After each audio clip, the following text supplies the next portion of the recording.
السلام علیکم ورحمۃ اللہ وبرکاتہ۔ شعبان المعظم کا مہینہ شروع ہے۔ اس حوالے سے اس مہینے میں چند ویڈیو بنائی جائیں گی۔ نبی کریم صلی اللہ علیہ وسلم اس مہینے کے اکثر حصے میں روزے رکھتے تھے۔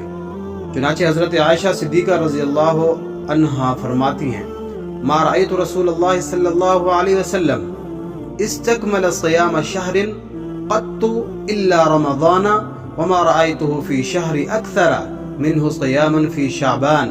صحیح بخاری کی حدیث اور صحیح مسلم کی حدیث ہے، یعنی میں نے کبھی نہیں دیکھا کہ رسول اللہ صلی اللہ علیہ وسلم نے پورے اہتمام کے ساتھ رمضان المبارک کے علاوہ کسی پورے مہینے کے روزے رکھے ہوں، اور میں نے نہیں دیکھا کہ آپ صلی اللہ علیہ وسلم کسی مہینے میں شعبان سے زیادہ نفلی روزے رکھتے ہوں۔